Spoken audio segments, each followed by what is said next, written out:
Boa noite a todos, estão todos me ouvindo. Primeiramente, eu gostaria de dar os parabéns a todos nós fisioterapeutas pelo nosso dia, que nossa profissão continue crescendo sempre, que a gente consiga sempre valorizá-la cada vez mais. Antes de dar início, eu gostaria de passar um vídeo do Bruno Aquino, nosso diretor. Ele gostaria de dar umas palavrinhas para a gente. Boa noite. Primeiramente, eu gostaria de agradecer imensamente a participação de todos vocês no Connect Fisio 2020, esse evento que foi idealizado e organizado pela LocMed com todo carinho. Obrigado a todos os palestrantes, aos mediadores e a todos que estão na organização do evento. Obrigado aos nossos patrocinadores, Fischer & Paykel, Philips Respironics e ao apoio da Xlang. Hoje, dia 13 de outubro, é o dia do fisioterapeuta, esse profissional tão importante na vida das pessoas. Em nome da LocMed, eu gostaria de deixar aqui a minha admiração, o meu respeito e o meu agradecimento a esse profissional, que é tão importante e que com certeza é fundamental na sociedade. Obrigado, fisioterapeuta, pela dedicação diária, pelo amor que você tem à profissão e pelo que você faz para proporcionar sempre a melhor saúde ao seu paciente. Hoje a LocMed tem em seu corpo de colaboradores mais de 30 fisioterapeutas. E esses profissionais, com certeza, moldaram uma empresa melhor, mais humana e que coloca qualidade e amor em tudo que faz. Esse dia é seu. Obrigado e aproveitem o evento. Então, sejam bem-vindos ao Connect Fisio 2020, um evento produzido pela LocMed, hospitalar em homenagem ao Dia do Fisioterapeuta, que é um profissional tão importante para a equipe multidisciplinar. Quero agradecer aos nossos patrocinadores, a Philips e a Fischer & Paykel, por terem acreditado nesse projeto, e a Xlang pelo apoio e a parceria de sempre. Lembrando que a Xlang, como parceira, mandou um e-mail, chegou um e-mail, acredito, para todos os participantes, disponibilizando 5 videoaulas falando sobre VNI. Todos os inscritos receberam esse e-mail. Quem não recebeu, por favor, entrar em contato, certo? Então, dando continuidade, hoje nós vamos falar sobre fisioterapia na UTI pediátrica, aspectos da mobilização do paciente crítico. E quem vai abordar esse tema será a doutora Fernanda Lanza, ela que é doutora em Ciências Aplicadas à Pediatria pela Universidade Federal de São Paulo, é membro do Departamento de Pediatria da Sobrafi e é professora do Departamento de Fisioterapia da Universidade Federal de Minas Gerais. Então, doutora Fernanda, seja bem-vinda, obrigada por aceitar nosso convite, certo? Fique à vontade com suas aulas, que estão assistindo, fiquem à vontade em fazer perguntas. Quando a doutora Fernanda terminar sua apresentação, as perguntas serão feitas a ela, tá ok? Então, bom evento para todos. Muito obrigada, Dante, obrigada a todos, obrigada à comissão organizadora. Com muita alegria que nesse dia do fisioterapeuta, eu estou aqui dentre muitos fisioterapeutas, né, para comemorar esse dia da melhor maneira, que é agregando conhecimento. Então, é uma honra estar aqui com vocês nessa noite. Nos próximos 40 minutos, 45 minutos, eu vou abordar a parte teórica e um pouco do que fazer, né, o que nós chamamos de prática virtual nesses tempos de Covid, né, que dificulta um pouco o nosso contato, mas facilita o nosso contato, dificulta o contato físico, mas facilita o nosso contato virtual. Então, eu falo agora de prática virtual. Então, nós teremos um pouco da teoria e também um pouco da prática virtual. Estou muito satisfeita de poder estar nesse momento falando para pessoas do país inteiro. Então, sem dúvida alguma, essa é a vantagem da pandemia, poder disseminar o conhecimento. Agora há pouco eu estava no Rio de Janeiro no evento e já estou no Pernambuco e nas casas de diversos fisioterapeutas do país. Fico muito feliz com isso. Eu não tenho nenhum conflito de interesse a declarar nessa aula e, adicionalmente, todas as imagens que estão aqui, elas têm autorização dos pais ou responsáveis das crianças para que elas sejam utilizadas para fins didáticos.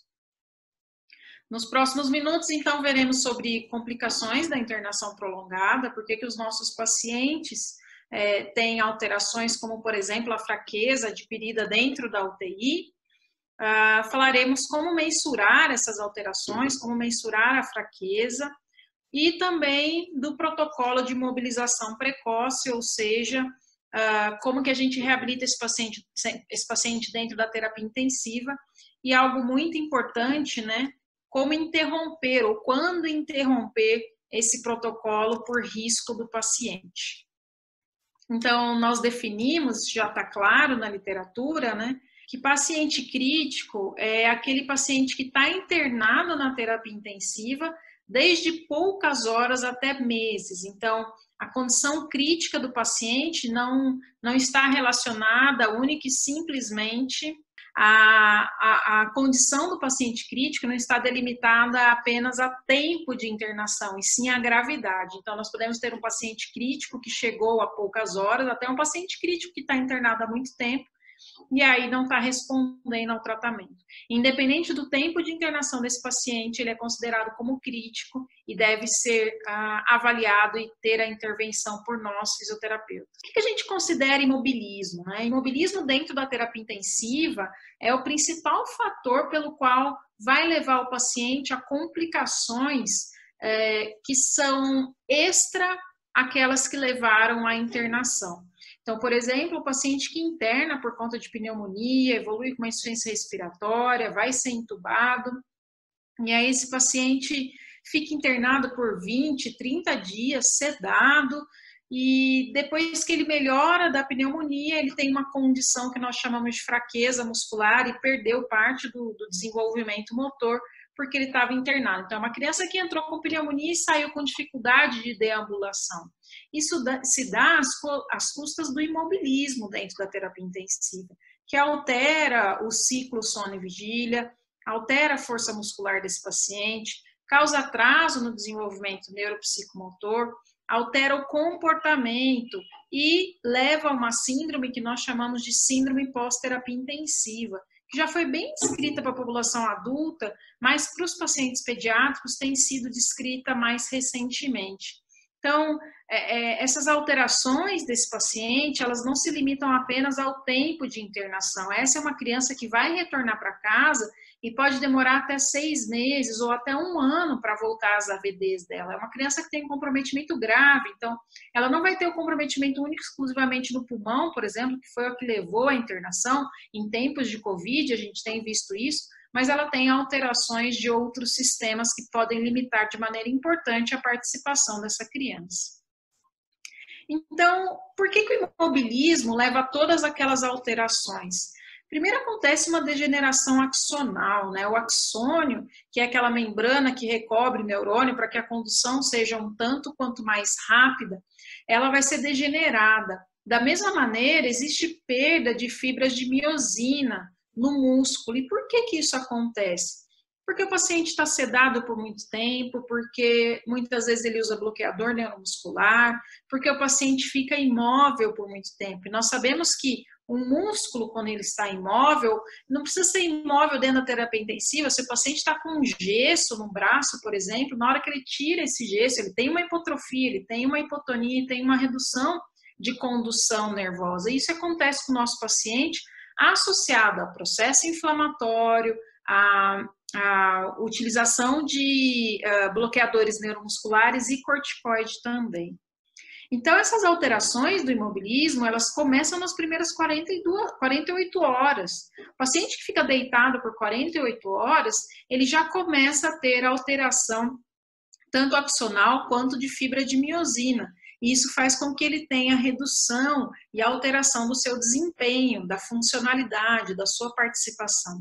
Cerca de 40% da força muscular desse paciente, ele perde na primeira semana de imobilismo. Então, vejam quão importante é a nossa atuação nos primeiros dias de internação desse paciente. Isso tudo se dá um nome a uma doença que nós chamamos de doença do paciente crítico. Nós já chamamos essa doença de polineuromiopatia do doente crítico, de miopatia, de neuropatia. Hoje nós damos o nome de doença do paciente crítico, porque essa é uma doença que muitas vezes a gente não consegue identificar se o problema é axonal, se o problema é muscular, mas simplesmente é uma doença que foi adquirida dentro da terapia intensiva em decorrência do tempo de internação desse paciente. Quais são os fatores de risco para essa doença, né, para o paciente que fica internado? Existem alguns estudos antigos falando que essa é uma doença não muito prevalente na terapia intensiva pediátrica, mas o fato é que não que ela não seja prevalente, mas sim ela não era muito avaliada, ela não era muito estudada. Mas, ainda assim, nós temos alguns dados que falam, que descrevem que crianças têm um comprometimento menor comparado aos adultos. Mas já existem fatores de risco que nos alertam para qual paciente pode ter um comprometimento maior. Então, esse é um estudo de 2018, um estudo razoavelmente recente, né? Realizado com 107 crianças em ventilação mecânica por mais de 7 dias. Então, todas as crianças, foi um estudo multicêntrico, realizado em diversos países norte-americanos, onde toda criança internada, canadenses também, toda criança internada por mais de 7 dias em ventilação mecânica entrava nesse estudo. Então, o que foi associado como fator de risco? Dias de internação em ventilação mecânica, gravidade do paciente, ou seja, aqueles que tinham sepse, pH menor do que 7,25 e hiperglicemia. Ou seja, por que é importante para a gente saber disso? Porque toda vez que eu entro na terapia intensiva pediátrica, vou fazer uma avaliação geral dos 10 leitos que eu vou atender hoje. Eu olho aquele paciente que tem 1 dia de ventilação mecânica ou 5 dias de ventilação mecânica. Um paciente que está em ventilação mecânica, mas não está em sepse, e o outro está em sepse. Um paciente que, além da sepse, ele tem uma acidose, que pode ser metabólica ou respiratória, ou seja, um pH 7 abaixo de 7,25. E o paciente que está com hiperglicemia, esse paciente ele tem muito mais chance, muito mais risco de ter a doença do paciente crítico, com redução de condução nervosa, com perda de músculo periférico, comparado ao outro. Então, assim, eu consigo identificar precocemente qual é o meu paciente que tem mais risco e tratá-lo e fazer a intervenção o mais precoce possível. E como que a gente faz o diagnóstico desse paciente? Já que eu identifiquei quais são os fatores de risco, será que existe a possibilidade de fazer o diagnóstico desse paciente, um diagnóstico de maneira precoce, para que aí, assim, a intervenção ela seja cada vez mais específica? A doença do paciente crítico, o padrão ouro para fazer o diagnóstico, sem dúvida alguma, é a biópsia muscular. Porque a biópsia eu consigo analisar tanto lesão axonal, a desmielinização, a alteração muscular, a miopatia especificamente. Entretanto, ninguém vai fazer biópsia no paciente que já está extremamente crítico apenas para fazer um diagnóstico. Isso não vai contribuir na condução desse paciente. Então, outras alternativas, como por exemplo a eletromiografia, podem ser utilizadas, mas a eletromiografia ela vai identificar a amplitude do potencial. Muitas vezes ela não consegue distinguir entre alterações axonais ou alterações musculares. Adicionalmente, não são todas as unidades que têm eletromiografia disponível. Então, o que nos favorece, ou seja, favorece o fisioterapeuta, é a avaliação clínica. Por uma simples avaliação clínica, eu consigo identificar que o paciente tem características de ter a doença do paciente crítico, de ter adquirido essa doença do paciente crítico. Então, além daquele grupo de fatores de risco, tempo de ventilação mecânica, hiperglicemia, pH abaixo de 7,25, septicemia do paciente, eu consigo fazer uma avaliação para identificar se esse paciente tem a doença do paciente crítico, que é por avaliação da força muscular e escalas de funcionalidade, que é o que nós veremos a seguir. Então, vejam a importância do fisioterapeuta nesse momento com o paciente crítico para fazer um diagnóstico precoce e assim a gente conseguir intervir e fazer com que o paciente tenha menos complicações e menos sequelas. A primeira avaliação que nós podemos lançar mão para esse grupo de pacientes é a respeito da força muscular periférica. O MRC, então, essa avaliação, nós aprendemos lá na cinesiologia, né? Uma avaliação muito antiga utilizada, sendo que ela varia de 0 a 5 pontos, 0, o paciente não tem contração visível, ele sequer mexe o músculo solicitado. E 5 é o indivíduo que tem força normal contra a resistência. Sendo que de 0 a 1, o paciente evolui para pequenas contrações musculares, movimento ativo sem ação da gravidade, movimento contra a gravidade, movimento contra uma resistência leve e a força normal, que é movimento contra uma resistência maior. Então, essa gradação de força muscular, ela foi estudada para pacientes com doença na UTI, com doença do paciente crítico, e foram agrupados alguns músculos para que a gente possa identificar a possibilidade do paciente ter essa doença. Então, 3 grupos musculares de membros superiores e 3 grupos musculares de membros inferiores foram identificados como grupos importantes para a gente detectar a doença do paciente crítico. São os do membro superiores: extensão de punho, flexão de cotovelo e abdução de ombro. Sendo que cada grupo muscular desse tem a pontuação máxima 5 e a pontuação mínima 0, ao ser avaliado pelo fisioterapeuta. E dos membros inferiores, dorsiflexão de tornozelo, extensão de joelho e flexão de quadril. Esses são os outros 3 grupos musculares que devem ser avaliados. Então, como isso acontece? O paciente que está na terapia intensiva tem aqueles fatores de risco, você pode lançar a mão dessa avaliação e identificar, fazer a hipótese diagnóstica de doença do paciente crítico. Então, vamos ao exemplo. Se nós temos pontuação máxima de 5 para cada grupo muscular desse, nós temos 6 grupos musculares. 6 grupos musculares com a maior pontuação são 30 pontos. Então, o valor normal são 30 pontos. Mas lembrando que nós temos que fazer essa avaliação no hemicorpo direito e no hemicorpo esquerdo, ou seja, o total, o máximo, a normalidade são 60 pontos. Foi descrito que o paciente que tiver o MRC abaixo de 48 pontos desses 6 grupos musculares avaliados tanto no hemicorpo direito quanto no hemicorpo esquerdo, ele pode ter o diagnóstico de doença do paciente crítico. Ou seja, é muito simples, a nossa avaliação do paciente é suficiente para identificar que ele tem redução de força e assim a doença do paciente crítico. E por que isso? Porque o paciente chegou em condições normais, o paciente ele foi entubado por uma outra condição que não é muscular periférica. É claro que a gente não vai lançar mão dessa avaliação naquele paciente que previamente tem uma doença neuromuscular, por exemplo, mas sim naquele paciente que chegou previamente rígido. Então, aqui eu trago o exemplo para vocês de avaliação desses 6 grupos musculares. Então, extensão de punho, a gente vai dar a gradação de 0 a 5 no hemicorpo direito. Flexão de cotovelo e abdução de ombro. Aqui, sem a ação da resistência, sem a ação da gravidade, mas o paciente conseguindo vencer a ação da gravidade, a gente coloca o paciente sentado e tenta fazer a abdução, solicitar a abdução para ver essa avaliação.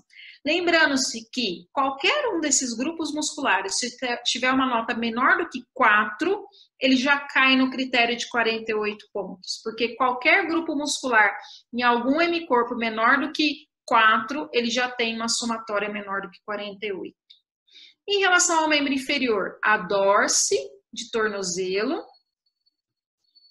extensão de joelho, e nesse mesmo posicionamento, nós podemos testar a flexão de quadril, se nós solicitarmos para o paciente fletir o joelho e colocarmos só a força aqui na região distal da coxa para o paciente fazer a flexão. Mais uma vez, contração da gravidade será feito com o paciente sentado. Então, dessa maneira, eu consigo uma avaliação muito fácil, mas lembrando que para que ela ocorra, o paciente tem que estar sem sedação profunda, senão ele não vai responder ao comando verbal, e aí a gente vai dar uma nota baixa, mas não porque o paciente não tem força, e sim porque o comando dele não está adequado, ele não responde ao comando adequado. Outra avaliação da funcionalidade que nós podemos lançar mão tanto dentro da terapia intensiva quanto na enfermaria é um teste chamado Time It Up and Go, ou TUG. Ou TUG. Por que nós utilizamos esse teste, tem sido utilizado mais recentemente? Porque agora nós temos valores de normalidade que podem nos indicar qual é o padrão normal de cada paciente. Antigamente nós não tínhamos para a população infantil, isso foi recentemente publicado. Então é um teste muito simples, que pode ser realizado com o paciente dentro da terapia intensiva, e ele avalia a habilidade motora desse paciente de maneira complexa. Por que de maneira complexa? Porque o paciente está sentado, ele tem que levantar e fazer uma caminhada e retornar. Então, essa alteração de posturas de maneira rápida, do estático para o dinâmico, da postura bipodal, que ele tem que fazer a caminhada, deambular, isso avalia equilíbrio, isso avalia força, isso avalia destreza do paciente. E o comando verbal que nós temos que dar para esse paciente é que ele ande o mais rápido possível. Qual que é a atividade do Time Up and Go? O paciente tem que levantar numa cadeira, andar uma distância de 3 metros, virar, caminhar de volta e sentar-se na cadeira. E por que eu digo que é muito fácil realizar na terapia intensiva? Porque a gente só precisa de uma cadeira e 3 metros. É claro que aquele paciente que está em ventilação mecânica, a gente ainda não tem condições de utilizar esse teste. Então, a gente pode utilizar o MRC, por exemplo. Mas um paciente que já saiu da ventilação mecânica, esse é um bom indicativo para fazer o acompanhamento dele. Então, esse é um teste. Então, o paciente, ele vai levantar, andar 3 metros, voltar e sentar. Então, perceba que a gente pode fazer isso tanto com o paciente na enfermaria, quanto com o paciente crítico, com o paciente dentro da terapia intensiva, isso também é possível fazer. Então, a gente tem que orientar o paciente, mostrar o percurso, ele tem que andar até uma linha no chão, atravessar essa linha e retornar, e nós temos que falar para o paciente para ele andar o mais rápido possível até a linha e voltar. O cronômetro, então, o desfecho desse teste é o tempo. E o cronômetro vai ser acionado a partir do momento que você falar vai e o paciente desencostar as costas da cadeira e esse cronômetro vai ser interrompido na hora que eles sentarem e encostar as costas na cadeira novamente. E por que eu disse que esse teste tem sido cada vez mais utilizado da nossa população? Porque agora nós temos valores de normalidade para a população infantil. Então, existem 2 estudos, um estudo publicado em 2014 pelo Grupo do Rio Grande do Sul, capitaneado pelo professor Márcio Donadio. Então, foram avaliados 559 crianças de 5 a 18 anos de idade e, em média, essas crianças demoram 5 segundos para realizar o teste. Ou seja, a gente tem valor de normalidade para realizar esse teste. O paciente que realiza esse teste na terapia intensiva e demora 7, 8, 9 segundos, você sabe que ele tem uma alteração da capacidade funcional dele, porque ele demorou muito mais do que o previsto para realizar esse teste. Em média, essas crianças demoraram esse tempo, mas existe uma equação que nós podemos utilizar para referência, que leva em consideração a idade e o peso, ou seja, quanto mais velha a criança, menos tempo ela leva para executar o teste, considerando que a criança mais velha ela é mais alta e a passada é mais larga, e quanto maior o peso dessa criança, mais tempo ela leva para fazer esse teste. Então, existe essa equação de referência nacional para a população brasileira, e existe uma equação um pouco mais nova, mas é uma equação multicêntrica, com um número maior de crianças, mas não incluiu a população brasileira, mas também gira em torno de 5 a 6 segundos de valor de normalidade. Então, a gente tem um parâmetro bastante útil para avaliar a força desses pacientes, porque o Time Up and Go, ele se correlaciona com a força de membros inferiores, com equilíbrio e destreza dessa criança, e a gente sabe que o paciente que ficou internado por muito tempo, ele tem uma perda importante dessas condições. Mas e para aquele paciente que não consegue andar ainda? Ele está na terapia intensiva, ele está consciente, mas ele ainda não consegue andar. Como que a gente vai avaliar? Ou para aquela criança de 1 ano de idade, como que eu posso identificar se ela tem redução da capacidade funcional e, mais do que isso, se ela tem a doença do paciente crítico causado pelo imobilismo. Então, para esses pacientes, nós vamos utilizar a escala de estado funcional, ou a FSS, que é uma escala que também já está validada para a população infantil brasileira. E nós podemos utilizar, e nós temos critérios com essa escala, não só para identificar a redução do estado funcional do paciente, mas também para nos ajudar na intervenção. Então, essa escala ela foi desenvolvida baseada na atividade de vida diária, no comportamento de lactentes, crianças e adolescentes no ambiente hospitalar. Então, veja que eu posso avaliar desde uma criança muito pequenininha, de um lactente, até um adolescente de 17, 18 anos. Essa escala tem 6 domínios, a pontuação vai de 1 a 5 para cada domínio, né? Já que tem 6 domínios, a pontuação mínima é 6 e a pontuação máxima são 30 pontos, sendo que quanto maior a pontuação, pior o estado funcional do paciente. A descrição de que a diferença clínica mínima importante para essa escala seja de 2 pontos. O que isso significa? Significa que se o paciente variar 2 pontos para mais ou para menos, significa que ele melhorou ou que ele piorou. Exemplo, se o paciente, por exemplo, tem 14 pontos hoje e amanhã eu avalio novamente esse paciente por essa mesma escala e ele foi para 13 pontos, lembrando que quanto menor a escala, melhor está o paciente. Então, de 14 para 13, não está acima da diferença clínica mínima importante de 2 pontos. Quer dizer que essa foi simplesmente uma variação da escala e não obrigatoriamente uma melhora do paciente. Agora, se ele tinha 14 de pontuação e variou para 12, 11 no outro dia, quer dizer que ele melhorou. E o inverso é verdadeiro. Se ele tinha 14 hoje e amanhã ele evoluiu para 16, 17, significa que o paciente piorou. Então, isso nos dá uma identificação bastante interessante da evolução funcional do paciente, que esse é um desfecho importante para o fisioterapeuta, né? Nós temos que avaliar a funcionalidade do nosso paciente.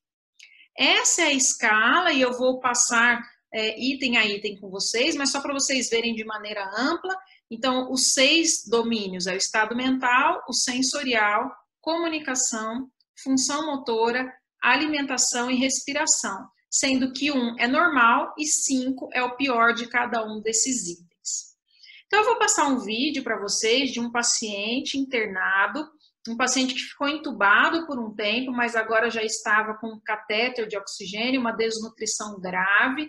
É um paciente de 1 ano de idade, mas muito pequeno para a idade por conta dessa desnutrição grave. Vamos ver o vídeo.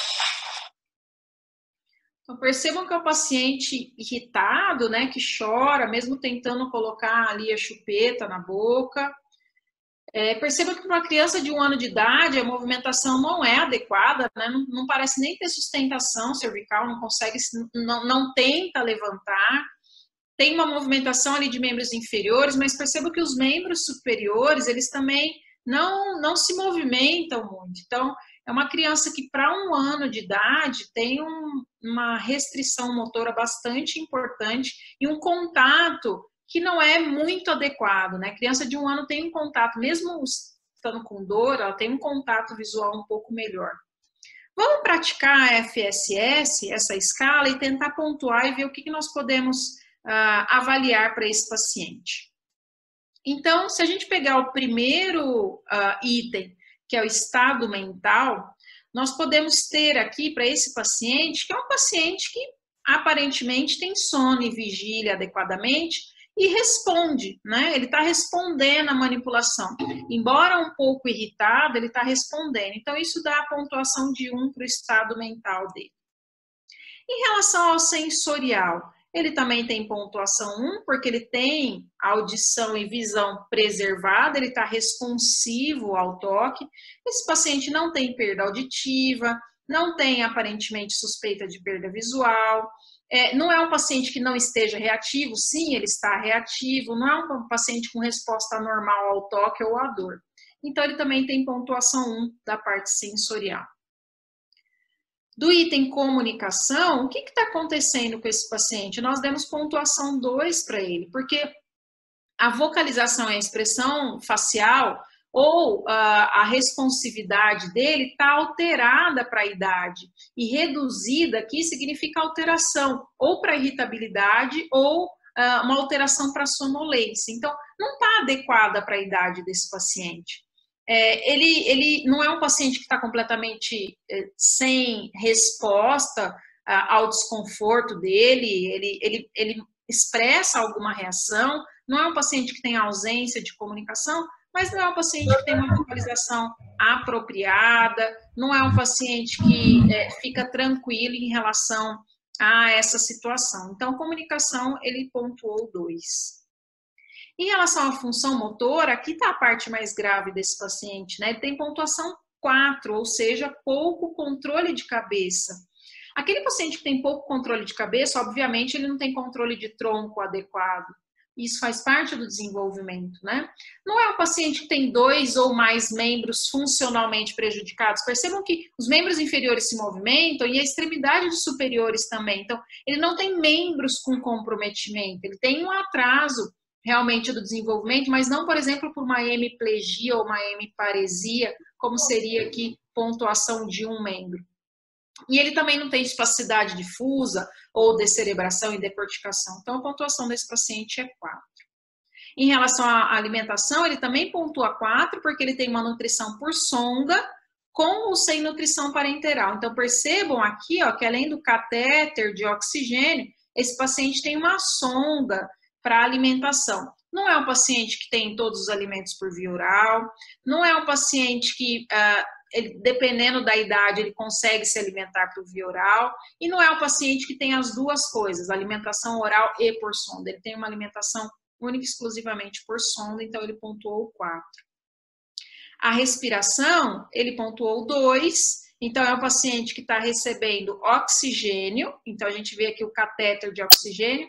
Não é um paciente que está em suporte ventilatório invasivo ou não invasivo e nenhum paciente traqueostomizado. É um paciente que está com oxigênio e ele não está em respiração com ar ambiente. Então, se a gente pensar na pontuação total desse paciente, ele tem 14 pontos de FSS. E outra vantagem dessa escala é que já existe a gradação de gravidade. Então, todo paciente que tem pontuação abaixo de 7, ele está adequado. E aquele paciente que tem pontuação acima de 21, ele é um paciente com disfunção grave. O nosso paciente, ele tem uma disfunção moderada porque ele está entre 10 e 15 pontos, ou seja, ele tem uma pontuação de 14. E outra vantagem dessa escala, além de a gente ter que 2 pontos é uma diferença que vai mostrar efetivamente se o paciente teve melhor ou pior, além de ter a gradação para saber a gravidade do paciente, a gente consegue, pela própria escala, identificar quais são os itens que o paciente precisa mais melhorar. Ou seja, quais os itens que ele pontuou mais. Função motora e alimentação e a respiração foram os itens mais altos desse paciente. E essas são as funções que nós podemos ajudar.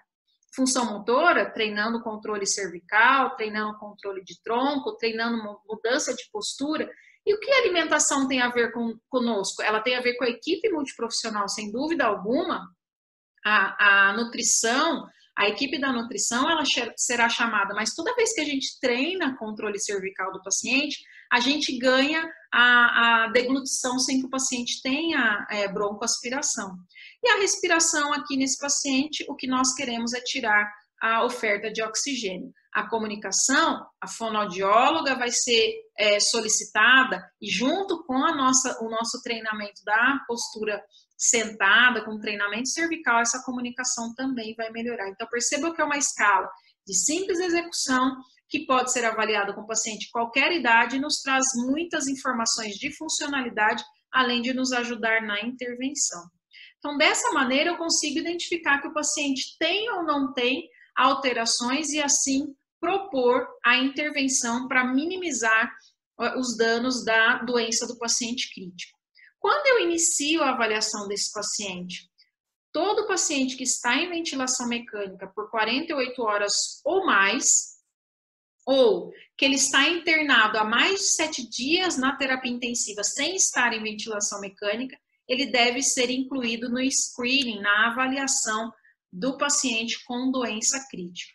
Então, mais uma vez, quem vai ser avaliado com a intenção de identificar se o paciente tem a doença do paciente crítico e assim propor uma intervenção? Todo paciente com 48 horas de ventilação mecânica ou mais, ou aquele paciente que não está em ventilação mecânica, mas está na terapia intensiva internado por mais de 7 dias. Aqueles pacientes que têm dificuldade de descontinuação da ventilação mecânica, dificuldade de sair da ventilação mecânica, esse paciente também é um paciente que tem critérios para ter a doença do paciente crítico em decorrência do imobilismo. Ou seja, ele perdeu, além de musculatura periférica, ele perdeu força de diafragma também, o que faz com que ele tenha dificuldade de sair da ventilação mecânica.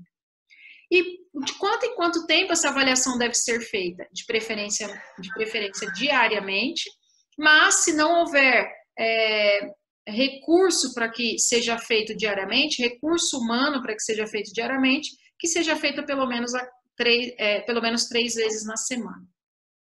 Para ser realizada essa avaliação, o paciente deve estar sem sedação, então no período se estiver em ventilação mecânica, no período de despertar diário, e ele deve estar consciente para colaborar com essa avaliação. E o que é então mobilização precoce? Precoce está entre aspas, porque a gente não tem utilizado tanto esse termo, a gente tem utilizado mobilização ou reabilitação do paciente crítico. Porque quando a gente fala precoce, a gente está falando que é antes do tempo. E a mobilização e a reabilitação do paciente crítico, ela não é antes do tempo, ela é determinada pelo fisioterapeuta para ser realizada no momento certo, com a intensidade adequada. Então, define-se mobilização ou reabilitação a atividade apropriada para a idade do paciente, enquanto ele está internado na UTI e tem como objetivo aumentar o nível de atividade desse paciente e promover a recuperação cognitiva e manter o desenvolvimento neuropsicomotor, ou seja, manter a funcionalidade. Então, essa mobilização, essa reabilitação, ela tem que ser apropriada para a idade. Para o paciente de 1 ano, eu tenho que fazer atividades apropriadas para crianças de 1 ano. Para o paciente de 5 anos, da mesma maneira, sempre visando a melhor funcionalidade desse paciente. E esse protocolo, o protocolo de mobilização e reabilitação, ele tem passos a serem seguidos, que vai do paciente mais crítico, mais grave, que nós vamos posicionar, até o paciente com menor gravidade, que nós vamos fazer uma atividade um pouco mais intensa, exigindo um pouco mais do paciente. Então, a mobilização, o posicionamento significa apenas posicionar o paciente, a mobilização significa atividade física o suficiente para gerar efeitos fisiológicos na ventilação, na circulação e na perfusão desse paciente. Ou seja, eu tenho que aumentar a frequência cardíaca, aumentar a frequência respiratória, que isso significa que eu estou aumentando o metabolismo periférico e eu estou assim promovendo a reabilitação. E essa mobilização e reabilitação, ela deve ser em ordem progressiva. Primeiro, nós vamos então iniciar com posicionamento, passando para atividades passivas e ativo-assistidas, para depois atividades ativas e depois movimentos no leito, até que o paciente possa sentar no leito e sair do leito, ou para deambular, se ele tiver essa aquisição motora, ou para ficar em sedestação com o auxílio do fisioterapeuta. Essas atividades, elas constam de treino aeróbio, ou seja, isso vai melhorar a capacidade funcional do paciente, treino resistido, que vai melhorar não só a força, mas principalmente o tempo de execução de atividade desse paciente, ou seja, a endurance, e pode ser utilizada a estimulação elétrica neuromuscular, que é uma possibilidade de manter a força desse paciente no decorrer da internação. Então, vamos a um conjunto de ação que nós utilizamos dentro da terapia intensiva para que esse paciente receba da melhor maneira esse programa de mobilização e reabilitação. O Bundle ABCDF é um conjunto de ações coordenadas que elas são realizadas pela equipe multiprofissional dentro da terapia intensiva, que tem como objetivo a melhora clínica do paciente crítico. Então, esse bundle é um conjunto de ações que leva em consideração o A, é um acrônimo, né? Leva em consideração o A de acordar, ou seja, um paciente ele tem que estar mais sedado à noite e durante o dia passar pelo despertar diário para minimizar o tempo de sedação e a quantidade de sedação, para que ele não fique tanto tempo imóvel. Deve passar pelo B, que é o protocolo de descontinuação da ventilação mecânica o mais precoce possível, para que ele saia da ventilação precocemente, ou seja, para que ele saia no tempo adequado e não tenha que retornar à ventilação mecânica. O C, que é coordenar as duas atividades anteriores, ou seja, ele tem que sair da ventilação mecânica e ele tem que ficar menos tempo sedado possível. O D, que é o manejo do delírio, e a gente sabe que o delírio está relacionado à utilização prolongada de sedação, e o delírio no paciente pós-extubação, ele é extremamente fator complicador, que dificulta o paciente manter fora da ventilação, porque agita muito o paciente, traz muita ansiedade e dificuldade respiratória.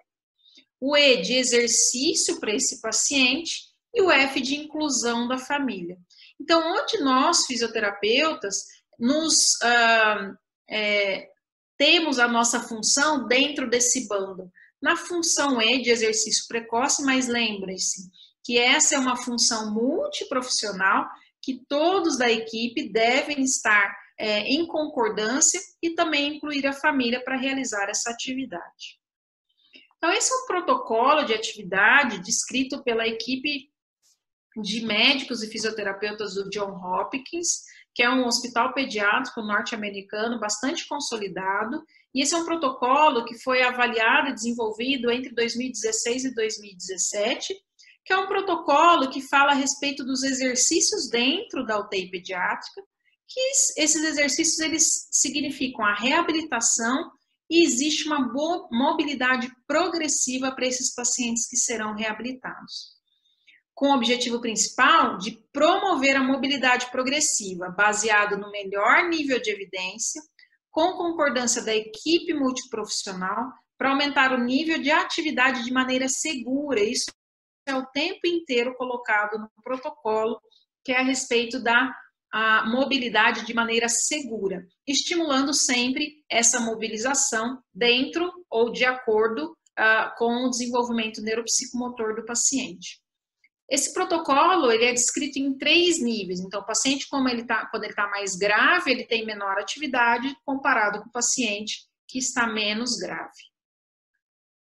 Então, vamos ao PICAP, que é o protocolo de mobilização, e esse é o gráfico disponível no leito dos pacientes para identificar em qual nível de protocolo esse paciente se encontra. Então, nos primeiros níveis, o paciente, são poucas movimentações que ele faz, o nível 2 é essa parte de baixo e o nível 3 é deambulando, e eu vou passar com vocês cada um desses níveis. Mas eu trago essa imagem, essa figura, porque é uma maneira interessante da equipe discutir, então, qual nível o paciente está, vai ser discutido pela equipe multiprofissional, fisioterapeuta, o médico, o enfermeiro, terapeuta ocupacional, se tiver na equipe, a fonoaudióloga, a psicóloga e a família, e é colocado no leito do paciente o nível que esse paciente está, para que toda a equipe tenha concordância e faça as atividades de acordo com o nível do paciente. Então, vamos começar pelo nível 1. O nível 1 do protocolo é o paciente mais grave, é o paciente que está entubado, que está precisando de altos parâmetros de ventilação mecânica, FiO2 acima de 60%, PEP acima de 8%, ou aquele paciente que recentemente foi traqueostomizado, menos de 24 horas de traqueostomia, ou é o paciente que tem um evento neurológico agudo, que não dá para a gente mobilizar porque tem chance de aumento de pressão intracraniana, um paciente que está sedado profundamente, que não tem resposta a estímulos vigorosos, ele também está no nível 1, porque ele não tem como colaborar. Ou um paciente que tem hipertensão pulmonar grave, esse é um paciente que também está no nível 1. Quais são as atividades do nível 1? Perceba que por ser um paciente grave, a gente não tem muitas atividades motoras ativo assistido, a gente tem mais atividades passivas, é assim que o protocolo começa. Então, nós devemos preservar o dia e a noite, ou seja, a UTI, o movimento e a iluminação está mais clara durante o dia e durante a noite está mais preservada. Isso também faz parte do protocolo para minimizar o delírio. Higiene e movimentação do paciente até as 23 horas, evita manipular o paciente após isso. Limitar TVs, vídeos, sons por 2 horas ao dia, porque durante o dia, lembre-se que esse paciente está num protocolo de minimização de sedação, então ele pode ter períodos de melhor nível de consciência, então pode ser que TV ou outras atividades estejam disponíveis para esse paciente. Manter a cabeceira elevada, sempre acima de 30 graus, porque a gente sabe que isso evita a pneumonia aspirativa por secreção acumulada nos seios da face. Deve ser mudado o posicionamento desse paciente a cada 2 ou 4 horas, isso depende da equipe e do número de pessoas que lida com esse paciente, mas a mudança de posicionamento a cada 2 ou 4 horas. O posicionamento ele tem que ser feito de acordo com o desenvolvimento neuropsicomotor, favorecer o posicionamento e flexão desse paciente. E sempre esse posicionamento é de acordo com as orientações do fisioterapeuta e do terapeuta ocupacional. Esse protocolo foi descrito por norte-americanos e nós fazemos as adaptações para a população brasileira.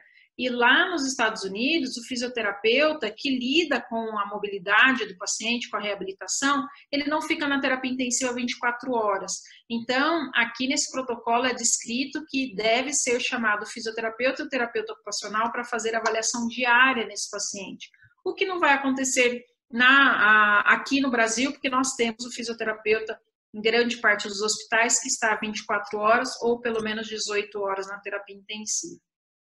Então, esse é o paciente com nível 1, é um paciente que está mais sedado e sem muita movimentação e que durante o dia ele tem até alguma atividade que a gente vai favorecer o seu posicionamento. Lembrar de posicionar o paciente de acordo com o desenvolvimento neuropsicomotor, lembrar que o padrão flexor ele é extremamente funcional, mas também nós temos que lembrar que a postura de flexão de quadril por tempo prolongado faz com que o paciente tenha encurtamento de ilho-psoas. E o paciente que tem encurtamento de ilho-psoas, ele não consegue permanecer na postura em pé, em bipedestação. Então, sim, favorecer a posição flexora, o padrão flexor, mas sim, em alguns momentos de extensão também, e utilizar órteses, mesmo que sejam órteses caseiras, para que esse paciente não tenha deformidade e aí não dificulte a sua movimentação por conta da deformidade. E o paciente, então, melhorou. Agora, ele é um paciente que está entubado ou traqueostomizado, mas tem parâmetros de ventilação mecânica mais baixos, FiO2 abaixo de 60, PEP abaixo de 8, ele tem uma sedação leve, ou até já está em ventilação não invasiva. Ou é aquele paciente que interna, por exemplo, para fazer diálise, ele não está entubado nem traqueostomizado. Esse paciente está no nível 2 do protocolo. E quais são as atividades do nível 2? Lembrando que as atividades dos níveis 2 e 3, elas sempre são associadas com as atividades dos níveis anteriores. Interessante desse protocolo é descrito que nós temos que ter e passar aos familiares e ao paciente pensamentos positivos, pensamentos otimistas, e que o paciente ele vai apresentar a melhora desde que toda a equipe tenha a sua atividade programada e bem realizada.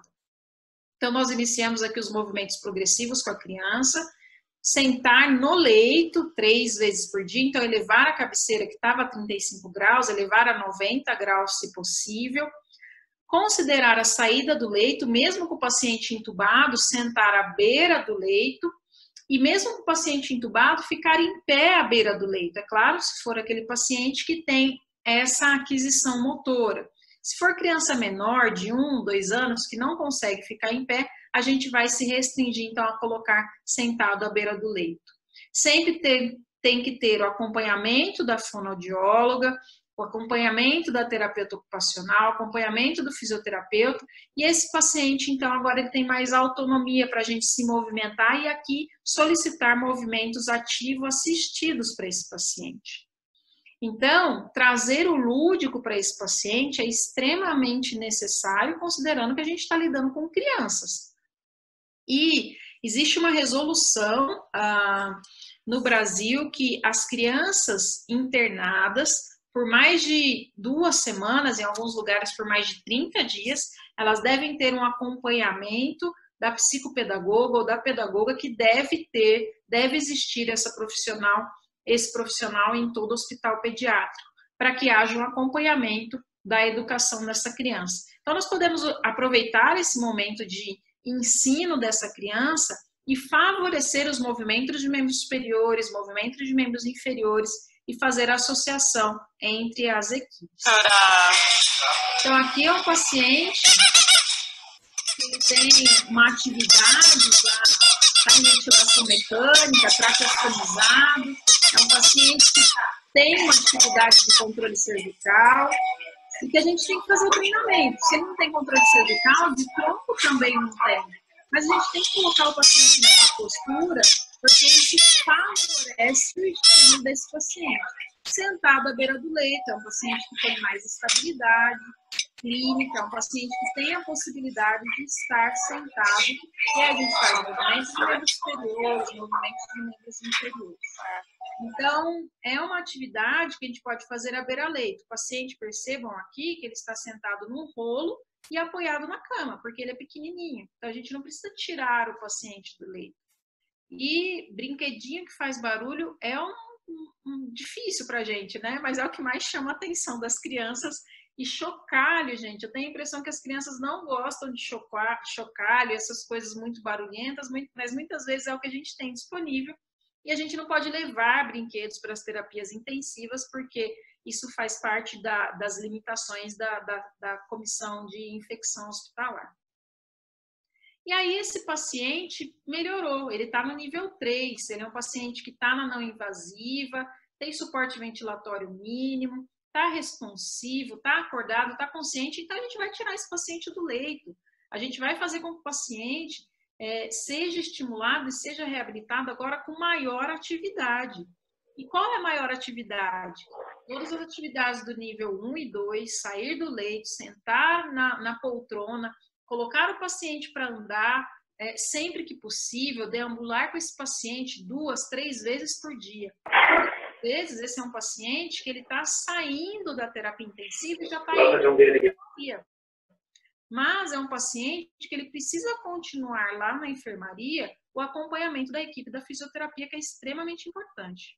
Então, esse é o mesmo paciente que nós vimos na foto, na imagem anterior, e aqui esse é um paciente que não tinha adquirido ainda a deambulação, não tinha essa aquisição motor. Então, nós propusemos para ele tala, órteses extremamente caseiras, feitas com papelão, em concordância com a equipe da enfermagem, para colocar esse paciente em bipedestação, porque isso também estimula esse paciente a fazer um aumento de força muscular, a melhorar a ativação do sistema nervoso central, o paciente ficar mais acordado, mudar a postura, sem dúvida alguma, traz muitos benefícios para o sistema respiratório, cardiovascular e motor. Então, a gente tem que tirar esse paciente do leito. Essa outra paciente, também em pé, à beira do leito, percebam como ela perdeu força muscular, uma hipotrofia importante, depois de muitos dias de internação em ventilação mecânica, mas era uma paciente de 6 anos, que ela chegou andando na terapia intensiva.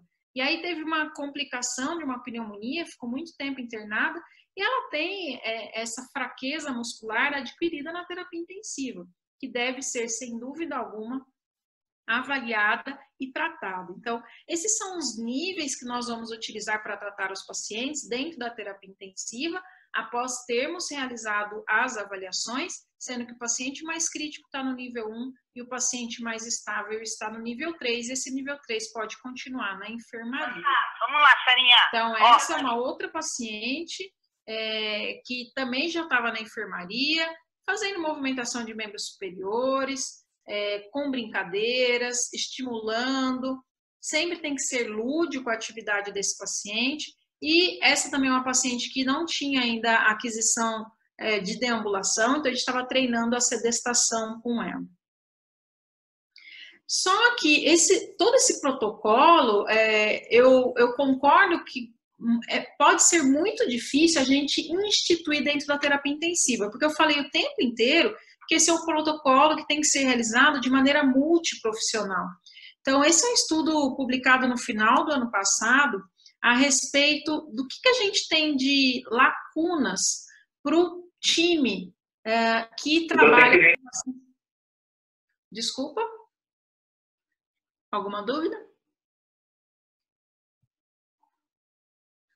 Então, esse foi um artigo publicado no final do ano passado que fala a respeito das lacunas que a gente tem no time que trabalha interprofissionalmente dentro da terapia intensiva a respeito da mobilização desse paciente. Então, isso é claro, isso não é só no Brasil, isso é bastante claro que ocorre uma falha na comunicação dentro desse time. Então, foi um estudo interprofissional, interdisciplinar, 408 profissionais foram avaliados, questionados, foi solicitado para eles que respondessem vários questionamentos, e esses profissionais, 37% deles tinham mais de 10 anos de atuação dentro da terapia intensiva, e o que foi constatado nesse estudo é que o time ele tem uma colaboração disfuncional. Da mesma maneira que às vezes a gente vê uma família disfuncional em relação ao paciente, né, que tem ou superproteção ou dificuldade de entender a nossa atuação, a gente também tem time disfuncional, que há lacunas no atendimento, que há lacunas na comunicação entre os profissionais dentro da terapia intensiva. E isso dificulta muito a nossa atuação, por exemplo, como um time de mobilização precoce, como um time de reabilitação dentro da terapia intensiva. Então, isso é para nos trazer um certo conforto, que muitas vezes nós temos dificuldade de mobilizar esse paciente dentro da terapia intensiva, mas isso não é um, entre aspas, privilégio apenas do fisioterapeuta brasileiro. No mundo, existe uma dificuldade de comunicação quando a gente fala do paciente crítico, que precisa ser mobilizado, que precisa ser reabilitado. Então, esse estudo ele vem constatar que essa dificuldade é mundial e que há necessidade de maior colaboração, de maior integração das equipes, porque o benefício maior, sem dúvida alguma, vai ser do paciente. E quando interromper, né? Nós já falamos quando indicar o protocolo de mobilização para esses pacientes, mas nós também temos que ter critérios de interrupção. Quando eu devo parar? Quando é perigoso para esse paciente? Então, o protocolo, esse mesmo protocolo PICAP, eles são bastante agressivos na mobilização. Eles não interrompem a mobilização e a reabilitação do paciente por pequenas alterações, e sim quando as alterações forem importantes. Por exemplo, um aumento de 20% na frequência cardíaca, na pressão arterial, na frequência respiratória comparado ao basal. Então, antes de começar a atender o paciente, eu avalio a frequência cardíaca dele. Se tiver 100 batimentos por minuto, se a frequência cardíaca subir até 120, ok, eu mantenho o meu atendimento.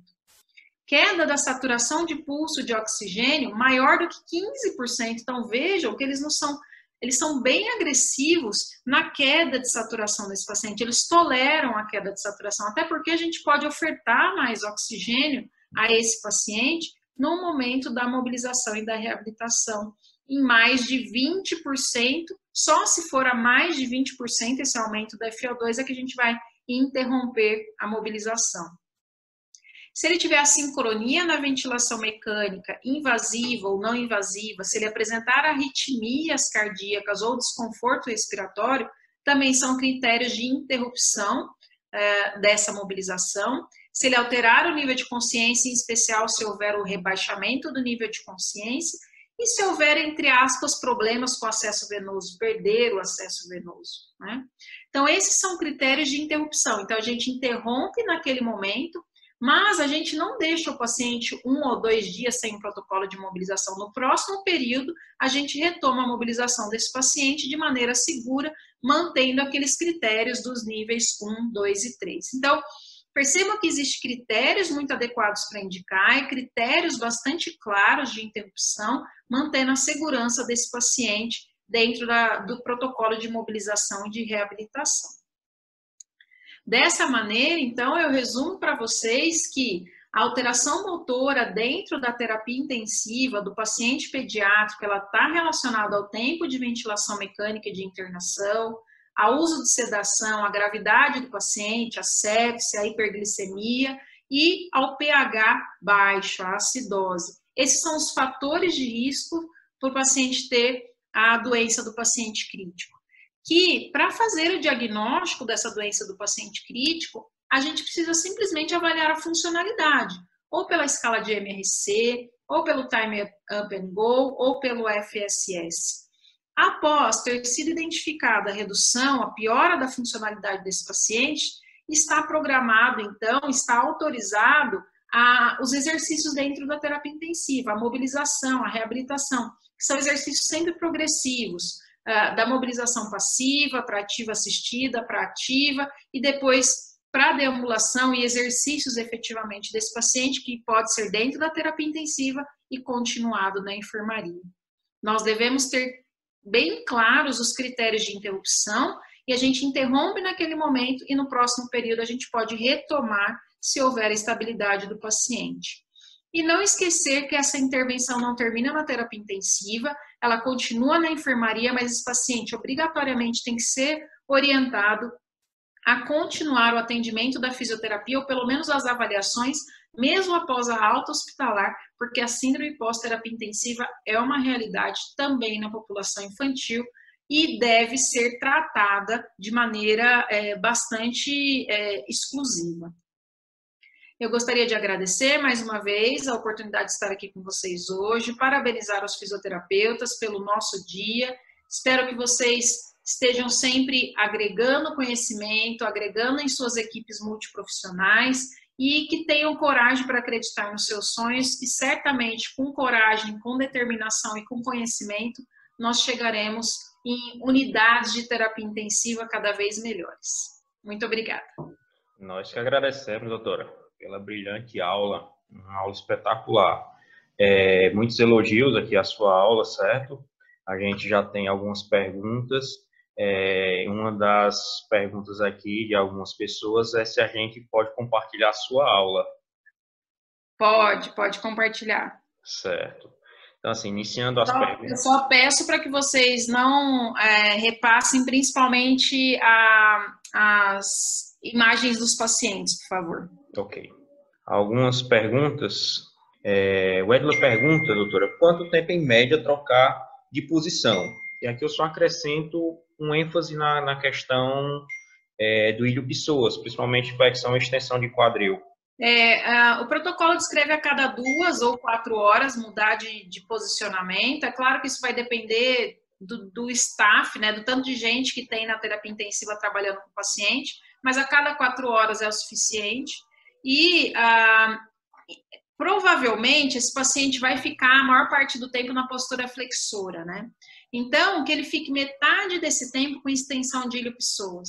Então, por exemplo, se o paciente permanecer 24 horas, 12 horas em decúbito dorsal, que esse decúbito dorsal seja em extensão de membro inferior para que o ilho-pessoas fique em extensão e não em flexão.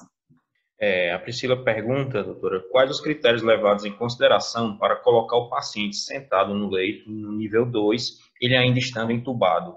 Principalmente a estabilidade hemodinâmica. E o que a gente leva em consideração como estabilidade hemodinâmica? O paciente pode até estar utilizando drogas vasoativas, esse não é um critério para não colocá-lo, mais uma vez, né, em concordância com a equipe, não é o tipo de movimentação que a gente faz sem conversar com a equipe médica e com a equipe da enfermagem, mas o paciente está com drogas vasoativas em valores baixos, uma pequena miligramagem por quilo de peso, e que ele não tenha oscilação da pressão arterial mais do que 20 milímetros de mercúrio, para cima ou para baixo, nas últimas 2 horas. Então, por exemplo, o paciente estava com a pressão arterial sistólica de 100 milímetros de mercúrio e na hora anterior estava 120, 130. Esse paciente tem um critério de oscilação maior do que 20 milímetros nas últimas 2 horas, então a gente não coloca esse paciente em sedestação, porque isso fala a favor da instabilidade hemodinâmica. E arritmias também, presença de arritmias a gente não coloca sentado.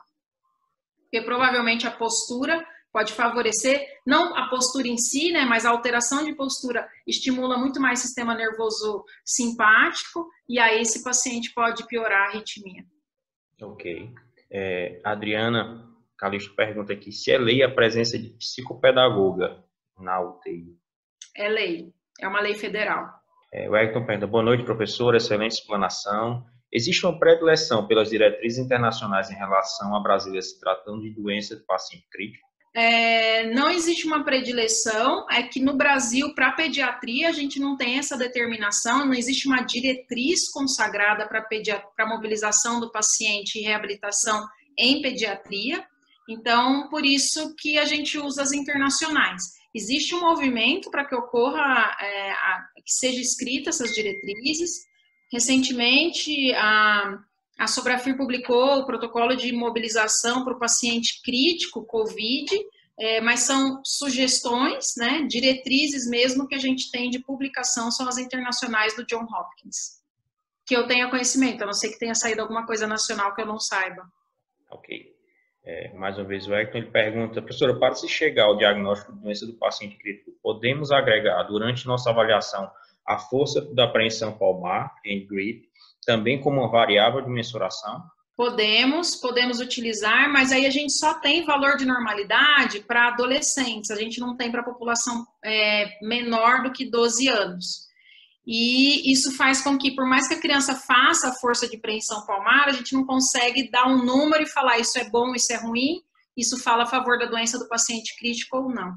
Existe valor de normalidade para adolescentes, mas também é da população asiática, se eu não me engano, então a gente não tem valores na população brasileira, tá? Ok, só mais uma pergunta, doutora. Ouvimos muitas vezes sobre FAUT, polineuropatia, doença do paciente crítico. Existe um consenso quanto a essas nomenclaturas? Não existe um consenso. Assim, a evolução foi da seguinte maneira, né? A evolução foi polineuropatia do doente crítico, aí passou-se a falar neuropatia do doente crítico, passou-se a falar miopatia, doença associada, e por fim, fala-se em doença do paciente crítico. E por que não tem essa uniformidade? Porque cada autor coloca de uma maneira, a preferência atual tem sido por doença do paciente crítico, justamente porque muitas vezes a gente não consegue determinar se é uma neuropatia ou se é uma miopatia, mas artigos antigos tinham essa nomenclatura, né? Então, se você fizer uma busca na literatura e colocar só doença do paciente crítico, você vai perder algumas literaturas mais antigas. As atuais falam em doença do paciente crítico e as antigas não. Então, eu acho que daqui para frente a predileção é para essa nomenclatura, mas a gente tem muitos artigos ainda descrevendo como polineuropatia do doente crítico. Ok, doutora, tenho mais duas perguntas. Posso? Claro! Vamos lá. Existe alguma preferência pelo modo ventilatório? Não, desde que o paciente mantenha a atividade diafragmática, né? Então, o que a gente sabe em pediatria é um pouco parecido do que a gente vê em adultos, né? É utilizar PSV para esses pacientes. Ou utilizar cisto controlada, aqueles pacientes extremamente graves, para não ter distensão e distensão pulmonar importante com as assincronias, ou assim que o paciente melhorar e estabilizar ao mínimo que ele passe para PSV, ou as mais espontâneas possível. Na neonatologia, a gente usa um pouco a TCPL, né, ou o antigo IMV, mas a PSV tem sido bastante utilizada na PED. Mas assim, quando devo me preocupar em pedir uma eletroneuromiografia ou uma biópsia? Eu diria para você que você não precisa se preocupar com isso, porque a não ser que o paciente tenha alguma suspeita documentada de distrofias, de qualquer tipo de distrofia. Por exemplo, a gente teve um paciente na terapia intensiva de 6 para 7 meses que chegou por uma broncoaspiração maciça de leite. Ele broncoaspirou muito, quase se afogou. E como uma criança de 6 meses que sempre mama na mamadeira, de repente engasga dessa maneira.